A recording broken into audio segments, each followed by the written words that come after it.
Yes guys, welcome back to Cop Noise TV. Today we are looking at the build-up show for Liverpool against Inter Milan. Dark days for Liverpool at the moment, dark days. Kind of not going to get into the whole stuff that's happened at the weekend thing. We're just going to kind of crack on, have a look into the game, do a bit of a opposition review, look at Liverpool, starting 11, score predictions. So right, let's have a look at how Inter Milan are faring up against the Reds of Liverpool. Currently, Inter Milan are sitting top of Serie A. They've scored, I was doing my research over the weekend, Inter Milan scored 32 goals in 14 league games, and in only 4 of those league games have they scored less than 2 goals. And they've carried a similar form into the Champions League. They've played 5, won 4, they've only lost 1, which was coincidentally against Atletico Madrid, which Liverpool have beaten in the competition this season. But my point I was trying to make was, in those 5 games, 4 of them they've scored 2 or more goals. So this is a team that like to score and can score goals, and this does not bode well for Liverpool, given the fact that we are conceding goals at a ridiculous amount at the moment. We obviously conceded 3 at the weekend, we conceded 3 to Forest, conceded 3 to Man City recently. The omens are not good for Liverpool at the moment when looking at Inter Milan, because they definitely know where the back of the net is. But we all know the strength of the Serie A teams are not what they once was 15, 20 years ago, but still, this isn't a team that Liverpool need to be taken lightly. They've won the league twice in the last 5 years, and looking through the squad, they've got some decent players. Alessandro Bastoni at the back, solid, kind of just your standard Italian defender. You know what you're going to get with him. You're going to get hustle, bustle, you're going to get kind of kicked, pulled, poked. He's that sort of player, but he's one of those players that if you have him in your team, you know is a good asset to have. Is Bastoni. Up top they've got a couple of dangerous strikers. They've got Lautaro Martínez, the Argentine. He's been around a bit, but the guy definitely knows where the back of the net is. Marcus Thuram, who I'm a pretty decent fan of. He's not the most fluid goal scorer, you would say, but he's a big time man. He holds the ball up well. Good player. I actually really like him, to be fair. And they've also got a couple of ex-Man United players in their ranks as well. They've got Henrik Mkhitaryan and Matteo Darmian, so you never know, could add a bit of needle to the game, an extra little bit of spice, given that they've got a couple of ex-United players in there. But the one player that I really like, and I think is a danger man, and Liverpool need to look out for with Inter Milan, is Denzel Dumfries. I'm a massive fan of his.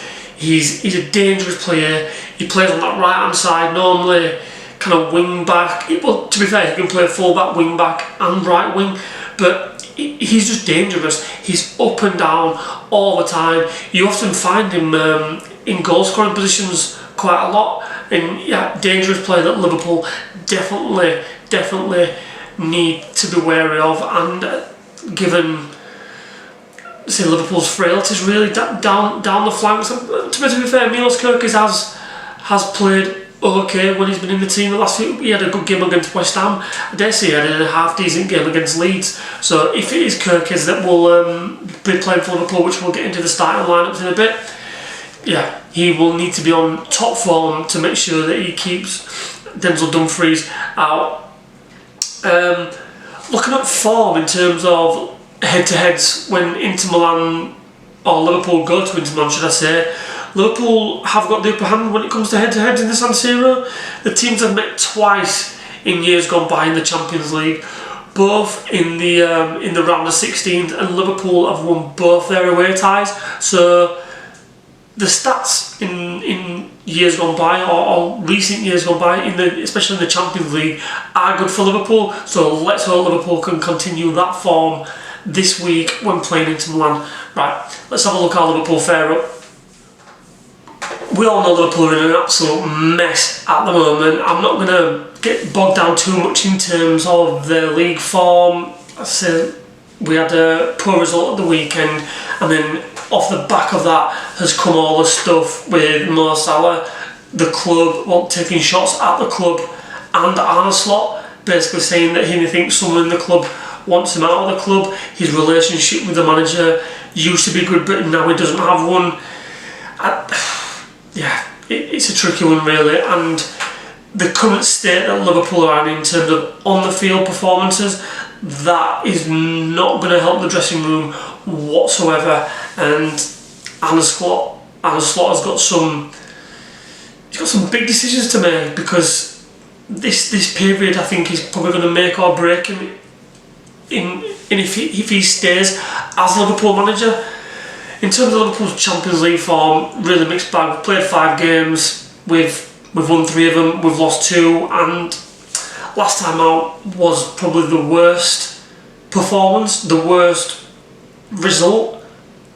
Maybe not even just of the Champions League this season, but even looking at the performances in the league and results in general, losing at home to a very, very average at best PSV team. PSV, for those of you who kind of saw my previous build-up showing that PSV concede goals, they score goals, but they concede goals, and Liverpool just did not capitalise on that. It was in our own backyard at Anfield, and we got absolutely put to the sword by an average PSV team. So Liverpool have got to do better this time. They've got to do better. And the thing is, Liverpool's future in the competition is in the balance at the moment. They've got some okay fixtures coming up. I think we've got Carabao coming up as well. So you'd like to think that we should take 3 points from them in the last stages of the competition, but we're currently, sitting outside of the automatic qualifications, and Liverpool do not need to be going into that playoffs. Liverpool don't need any more fixtures putting on their calendar for this season, because it's bad as it is. So this is going to be a tough game for Liverpool. In terms of looking at score predictions, I am not that confident. I'm not going to lie. I dare say Liverpool might get a draw out there, potentially. But as I alluded to earlier, Inter Milan like to score goals, Liverpool like to concede goals. So the omens are saying that Liverpool will concede when they go away to the San Siro. I think Liverpool will be lucky to come away with a point out of this one. I really, really do. And therefore I'm going to go for a 2-2 draw. I think Liverpool will score, I think Milan will score, and I think it'll be a 2-2 draw. That's me being very, very optimistic there.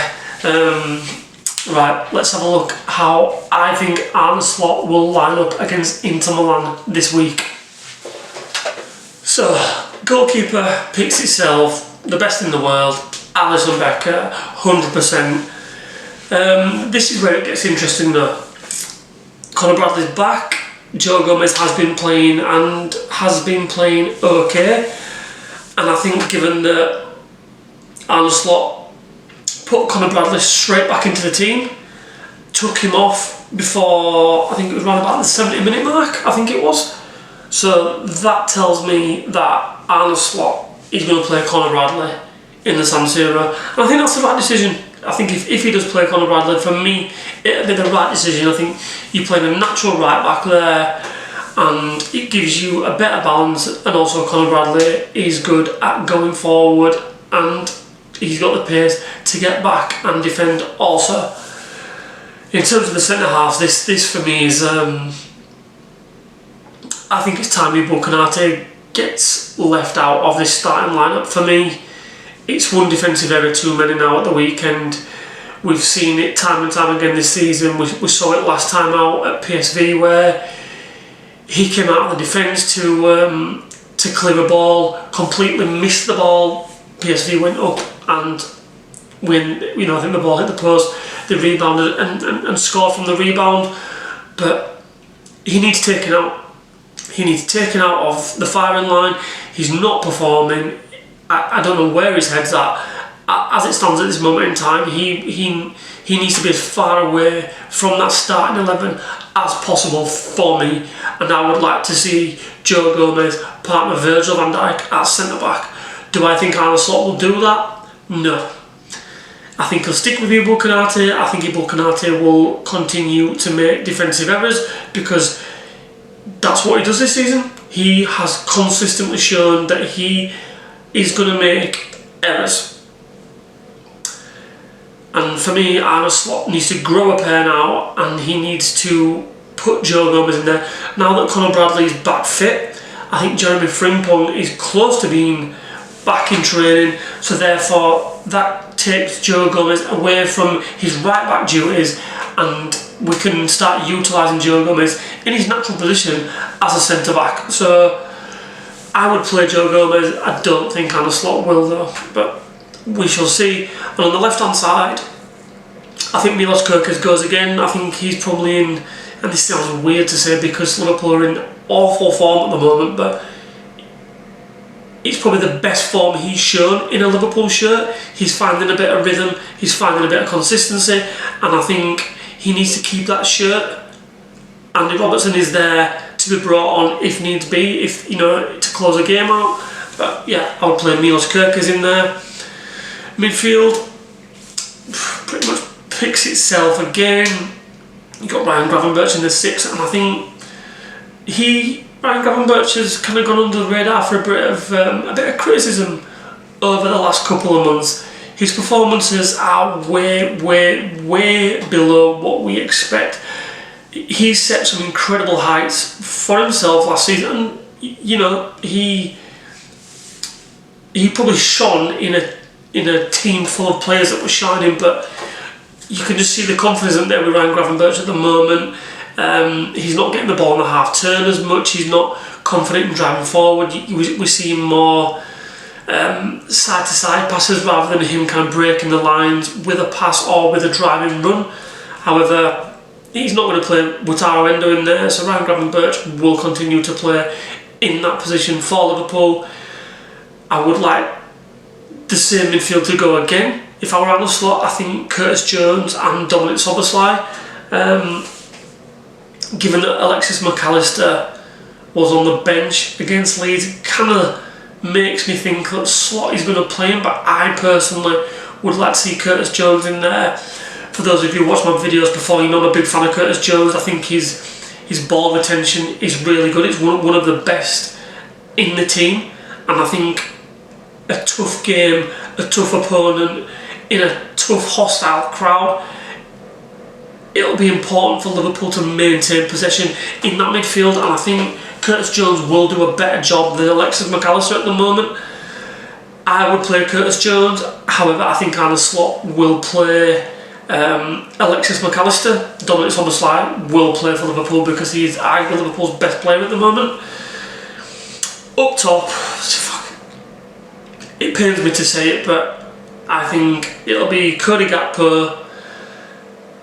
I think Hugo Ekitike has probably earned the shirt to start again.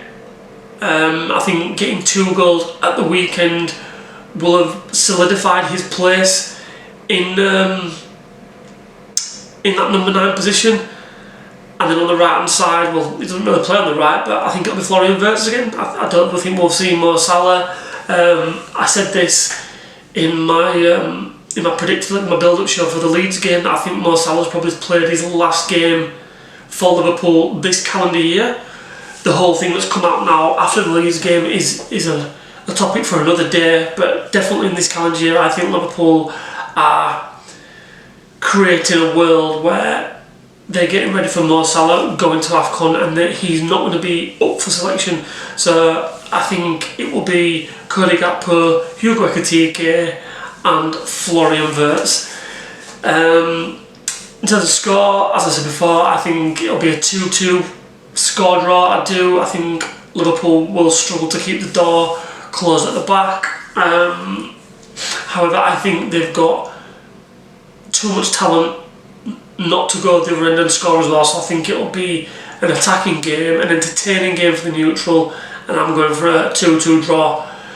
Let me know in the comments, guys, what you think in terms of the score predictions and what you think or what you would like Arne Slot to do in terms of his starting 11.